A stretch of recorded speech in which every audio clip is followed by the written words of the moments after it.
وَلِلَّهِ الْأَسْمَاءُ الْحُسْنَى فَادْعُوهُ بِهَا۔ بزرگان محترم، عزیز نوجوان دوستوں، بھائیوں اور قابل احترام اسلامی ماؤں اور بہنوں، اللہ تعالیٰ پر ایمان لانے میں تین باتیں بنیادی طور پر داخل ہوتی ہیں۔ جب ایک مومن یہ دعویٰ کرتا ہے کہ میرا اللہ تعالیٰ پر ایمان ہے، تو جب اس سے پوچھا جائے کہ بھئی آپ اللہ پر ایمان رکھتے ہیں تو اس کا کیا معنی اور مطلب ہوتا ہے، تو بندے کو یہ کہنا ہوگا کہ میں اللہ تعالیٰ کو اس کے رب ہونے میں اکیلا مانتا ہوں۔ توحید ربوبیت جس کو کہتے ہیں کہ اس پوری کائنات کا خالق، مالک، رازق بس اللہ تعالیٰ ہے، اللہ کے علاوہ اور کوئی اس کے ساتھ شریک نہیں ان سب چیزوں میں۔ اور دوسری چیز ہوتی ہے توحید الوہیت۔ بندہ یہ کہتا ہے کہ میں یہ عقیدہ رکھتا ہوں کہ میری ہر قسم کی عبادت کا مستحق صرف اور صرف اللہ تعالی ہے۔ ظاہری، باطنی، قلبی، لسانی اور اپنے اپنے اعمال، جتنی بھی عبادتیں ہیں، ہر قسم کی عبادت کا سزاوار صرف اور صرف اللہ تعالی ہے۔ اللہ کے علاوہ اور کوئی کسی قسم کی عبادت کے لائق نہیں ہے، میں یہ اعتراف کرتا ہوں۔ یہ ایمان کے اندر داخل چیز ہے۔ اور تیسری بات ہوتی ہے توحید اسماء اور صفات۔ بندہ کہتا ہے کہ میں یہ اعتراف کرتا ہوں کہ اللہ تعالی نے اپنے جو بہترین نام بتائے ہیں اور اپنی جو اعلیٰ اور کامل صفات بتائی ہیں، ان کے بارے میں میرا عقیدہ ہے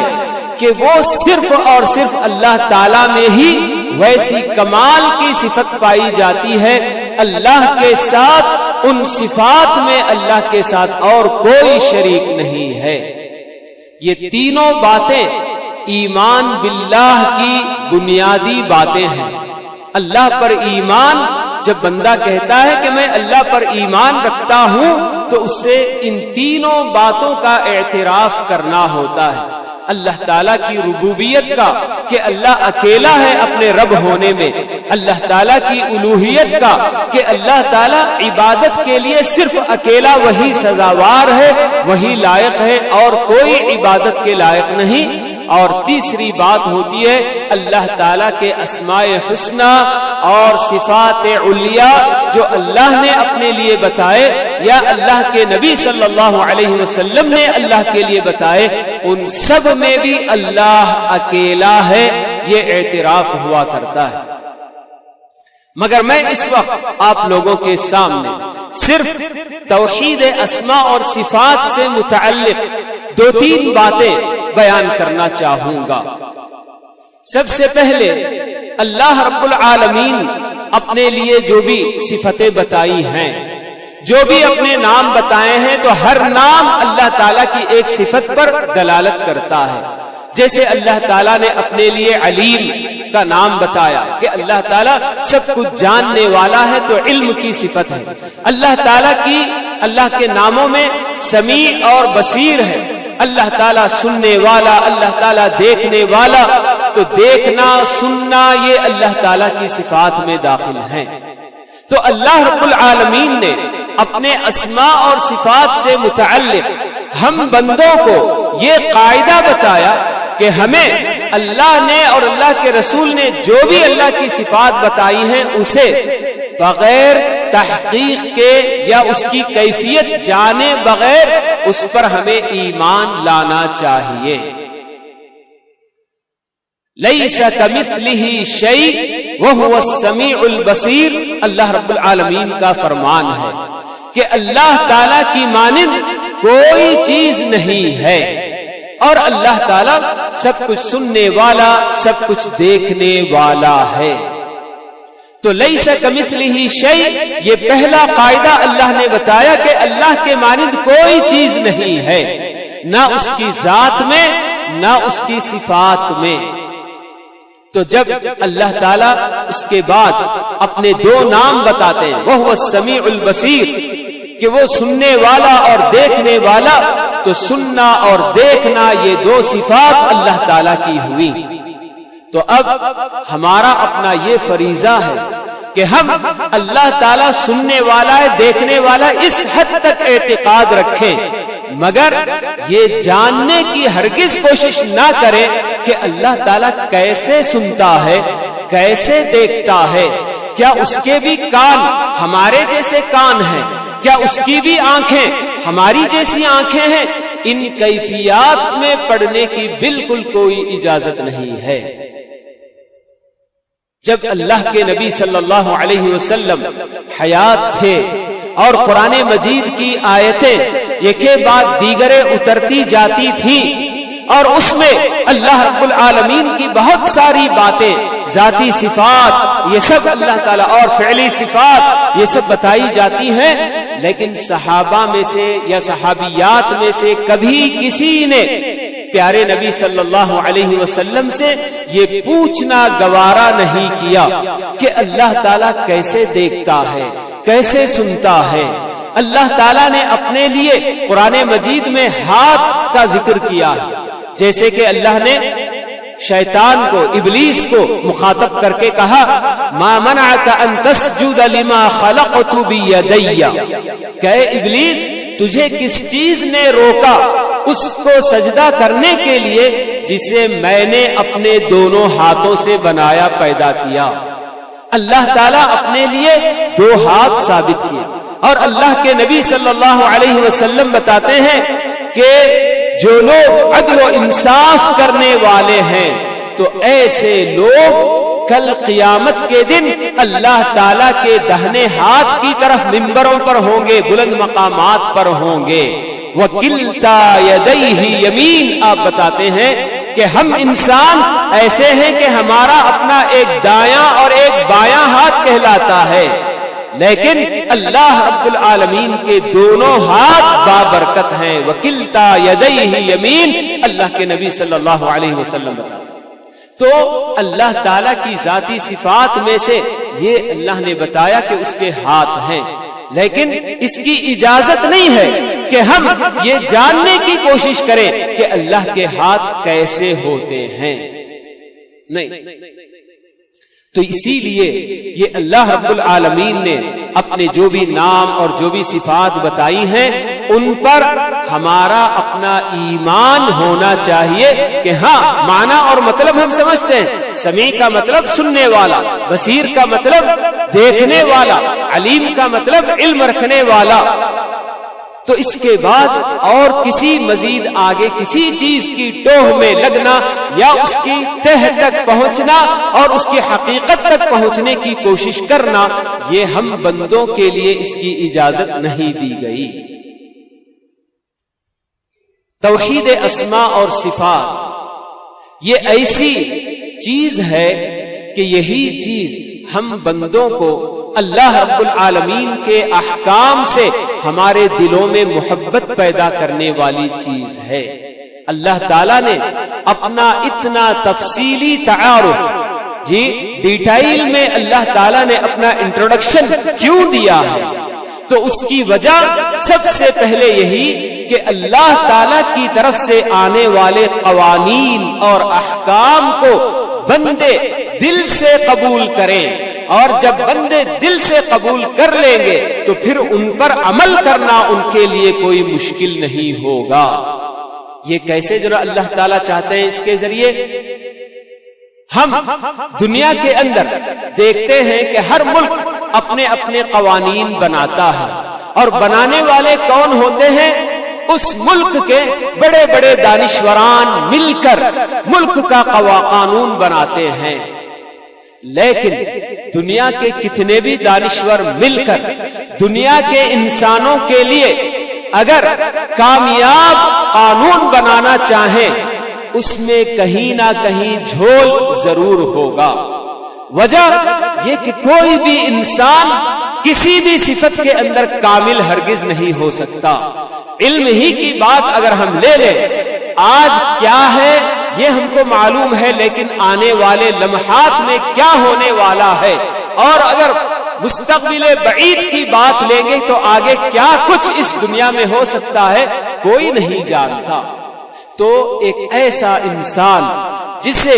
علم کے اندر، جس کے علم میں کمی پائی جاتی ہے، نقص پایا جاتا ہے، وہ کیسے کسی بھی انسان کے لیے کامیاب ترین قانون اور احکام کیسے بنا سکتے ہیں؟ نہیں بنا سکتے، ناممکن سی بات ہے۔ سوچنے سمجھنے کی صلاحیتیں اور اوپر سے انسانوں کی فطرت اتنی عجیب و غریب اور ایسے بالکل مختلف کہ کوئی کسی کو اچھا سمجھتا ہے تو اسی کام کو کوئی برا سمجھتا ہے۔ ایک ہی عمل کو بسا اوقات آدمی کسی حالت میں اچھا اور کسی میں اس کو برا سمجھتا ہے۔ تو ان سب کو جانکاری رکھ کر احکام دینا، قانون بنانا، یہ صرف ہم انسانوں کے پیدا کرنے والے کے بس میں ہے۔ اللہ کے علاوہ ہماری اپنے فائدے کی قوانین اور ہماری اپنی نفع کی باتیں صرف اللہ ہی کر سکتا ہے، بنا سکتا ہے، بتا سکتا ہے۔ اللہ کے علاوہ اور کسی کے بس میں یہ نہیں ہے۔ اسی لیے اللہ تعالیٰ نے اپنے بارے میں علیم کی صفت بتائی، خبیر بات اللہ تعالیٰ نے بتایا اپنے ناموں میں کہ اللہ تعالیٰ سب کچھ جاننے والا، ہر چیز سے باخبر۔ اور اللہ نے اپنے بارے میں حکیم کا نام بھی بتایا کہ اللہ تعالیٰ ایسی حکمت والا کہ ہر چیز کو اس کے بالکل صحیح مقام میں رکھنے والا۔ تو یہ سب صفات اور یہ سب نام جب اللہ تعالیٰ کے ہم جانتے ہیں تو تب اللہ تعالیٰ کی طرف سے آنے والے احکام اور قوانین پر ہمیں اطمینان ہوتا ہے کہ یہ قانون جو اللہ کی طرف سے ہمارے لیے آیا، یہ وہ اللہ ہے جو سب کچھ جاننے والا، ہر چیز سے باخبر اور ہر کام بالکل درست اور صحیح کرنے والا۔ تو اب ایسے اللہ کی طرف سے آنے والا قانون ہم اس میں کیسے اس سے کیا ہے بے رغبتی یا پھر اس سے کراہت کیسے کر سکتے ہیں؟ ہر بندہ اگر اللہ تعالیٰ کے یہ نام اور یہ صفات جب جانتا ہے اور اس پر اللہ اس پر جیسے ایمان رکھنا ہے ویسے ایمان رکھتا ہے تو لازمی بات ہے کہ اس کے دل میں اللہ تعالیٰ کے قوانین سے محبت پیدا ہو کر رہے گی۔ اور دوسری طرف اللہ تعالیٰ نے جہاں اپنے قوانین بنانے میں کسی قسم کی کمی نہیں ہو سکتی اس کے لیے ایسے ایسے نام اپنے بتائے ہیں، تو وہیں اللہ تعالیٰ یہ بھی بتاتے ہیں اپنے بندوں کو کہ بندوں کے لیے جو قانون اللہ تعالیٰ بناتے ہیں اس میں کسی قسم کی کوئی مشقت اور تکلیف نہیں، ایسی تکلیف اور مشقت جو ان کے برداشت سے باہر ہو، ایسا کوئی کیا تکلیف اس کے اندر، ایسی کوئی تکلیف نہیں ہوتی، ایسی کوئی مشقت نہیں ہوتی، کیونکہ اللہ تعالیٰ جہاں علیم ہے، خبیر ہے، حکیم ہے، وہیں اللہ تعالیٰ اپنی صفت رحمان اور رحیم بھی بتاتے ہیں، رؤوف بھی بتاتے ہیں، لطیف بھی بتاتے ہیں کہ اللہ تعالیٰ اپنے بندوں پر رحم کرنے والا، بڑا مہربان اور ان کے ساتھ لطف کا اور آسانی کا معاملہ کرنے والا۔ یرید اللہ بکم اليسر ولا یرید بکم العسر، اللہ تعالیٰ یہ بھی بتاتے ہیں کہ اللہ تعالیٰ اپنے ہر قانون کے ذریعے تم پر آسانی پیدا کرنا چاہتے ہیں، تم پر کوئی دشواری نہیں ڈالنا چاہتے ہیں، تم پر کوئی مشقت نہیں ڈالنا چاہتے ہیں۔ تو یہ سب دونوں باتیں جب جمع ہو جاتی ہیں کہ اللہ تعالیٰ قانون بنانے کے اعتبار سے علیم ہے، خبیر ہے، حکیم ہے، اور جن بندوں کے لیے وہ قانون بنا رہا ہے ان بندوں پر کتنا وہ مہربان ہے، کتنا وہ رحم کرنے والا ہے اور کتنا ان کے ساتھ آسانی کا معاملہ کرنے والا ہے۔ تو یہ دونوں چیزیں جب جمع ہو جاتی ہیں تو یقیناً ہمارے اپنے دلوں میں اللہ تعالیٰ کے ہر قانون کے لیے محبت کے علاوہ اور کوئی چیز نہیں ہو سکتی۔ اور یہی وہ وجہ ہے کہ جب صحابہ اور صحابیات کے سامنے اللہ رب العالمین کے احکام اور قوانین مدینے کی زندگی ایک کے بعد دیگرے پیچھے پیچھے فوراً اللہ تعالیٰ فرائض بھی سنا رہے ہیں اور بہت سارے کام جن کے وہ عادی تھے ان کو اللہ تعالیٰ حرام کر رہا ہے، مگر اس کے باوجود ان میں سے کسی نے کبھی کوئی اعتراض نہیں کیا، کسی نے یہ نہیں کہا کہ میں اسلام اس لیے قبول کیا تھا کہ اس میں تو جیسے کہ مکے کی زندگی میں صرف عقائد کی باتیں بہت زیادہ بتائی گئی تھی، اللہ تعالیٰ کے تعلق سے، نبی کے تعلق سے اور قیامت کے تعلق سے بہت ساری باتیں عمل کرنے کے لیے احکام کی شکل میں مکے میں کوئی زیادہ باتیں بالکل بھی نہیں تھی۔ مکے کی آخری زندگی میں 5 وقتہ نماز فرض ہوئی تھی، ورنہ اس کے علاوہ اور کوئی بڑا کام کرنے کا مسلمان کے لیے، مومنوں کے لیے مکے میں نہیں تھا، مگر مدینے کی زندگی میں اللہ نے زکوٰۃ فرض کر دیا، روزہ فرض کر دیا، حج فرض کر دیا، اور دوسری طرف شراب حرام کر دی، زنا حرام کر دیا، سود حرام کر دیا، بے پردہ گھومنا پھرنا عورتوں کے لیے حرام کر دیا، مگر کسی صحابی نے یا کسی صحابیہ نے یہ نہیں کہا کہ اب اتنے سارے کام اسلام میں اگر کرنے کے ہیں تو میں یہ اسلام نہیں چاہتا، میں اسلام چھوڑ کر نکل جاتا ہوں، کسی نے نہیں کہا۔ کیوں؟ اس لیے کہ اللہ تعالی کے تعلق سے جو باتیں ان کے دل و دماغ میں بیٹھ گئی تھی تو اس کے بعد اللہ کی طرف سے آنے والے ہر حکم کو انہوں نے دل سے قبول کیا اور اس پر عمل کرنے میں انہوں نے کسی قسم کی کوئی دشواری نہیں محسوس کی۔ تو یہ توحید اسماء اور صفات کا بہت بڑا فائدہ کہ جب صحیح معنوں میں ہم اللہ تعالیٰ کو پہچان لیتے ہیں تو اس کے احکام پر عمل کرنے میں ہمیں کوئی دشواری نہیں ہوتی۔ اور دوسرا بڑا فائدہ جو بندے کے لیے اسماء اور صفات کے ذریعے حاصل ہوتا ہے وہ یہ کہ بندہ اپنے آپ کو کنٹرول میں رکھنے کی کوشش کرتا ہے، اس کا نفس اس پر غالب آنا چاہے، شیطان اسے کسی اور گمراہی کی طرف کھینچ کر لے جانا چاہے تو ہر جگہ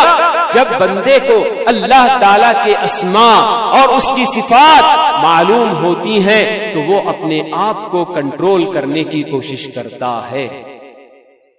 جہاں اللہ تعالیٰ نے اپنی وہ سب صفتیں بتائی ہیں تو وہیں اللہ رب العالمین یہ بھی بتاتے ہیں کہ اللہ تعالیٰ جب سب کچھ جاننے والا ہے تو بندو خبردار رہو کہ تمہاری کوئی حرکت، تمہارا کوئی کام اللہ تعالیٰ سے چھپا ہوا نہیں ہے،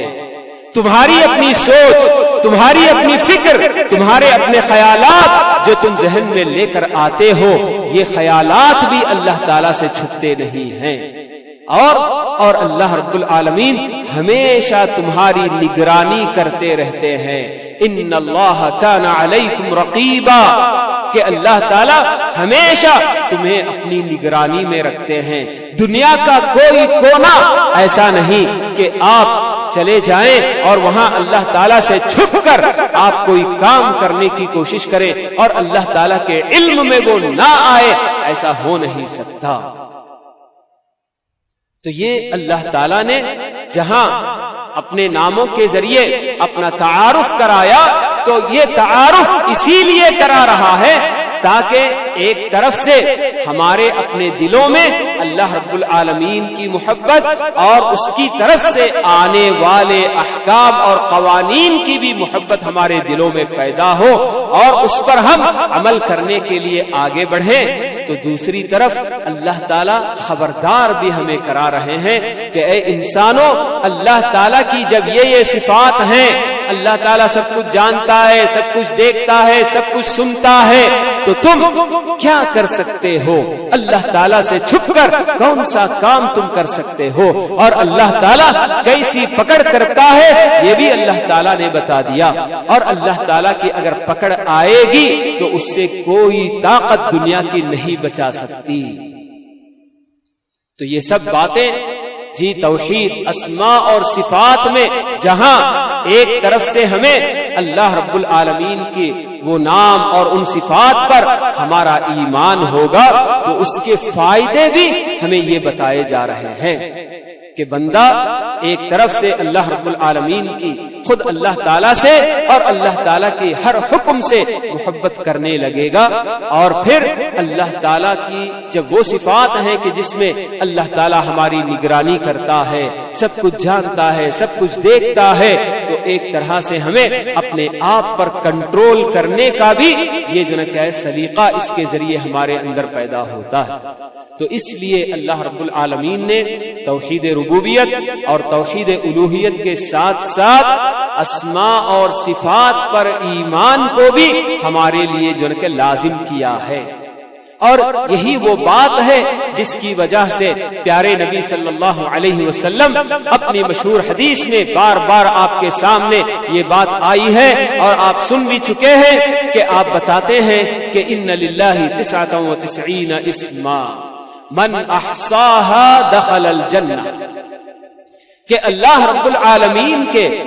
ایسے 99 نام ہیں،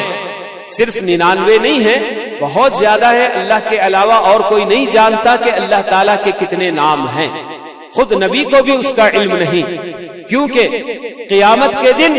اللہ کے نبی صلی اللہ علیہ وسلم نے اپنے صحابہ کے سامنے بتایا کہ کل قیامت کے دن اللہ تعالیٰ اپنے ایسے ایسے نام بھی مجھے بتائے گا کہ ان کے ذریعے میں اس کا حوالہ دے کر، اس کا واسطہ دے کر میں اللہ تعالیٰ سے دعا کروں گا۔ تو اللہ تعالیٰ کے حقیقت میں کتنے نام ہیں یہ کسی کو نہیں معلوم ہے، مگر آپ نے ہمیں یہ بتایا کہ ایسے 90 پر 9 نام ہیں کہ جو بندہ ان ناموں کو اپنے دل و دماغ میں تازہ رکھے اور ان کا معنی مطلب وغیرہ سمجھ جائے تو سیدھے جنت میں داخل ہوگا۔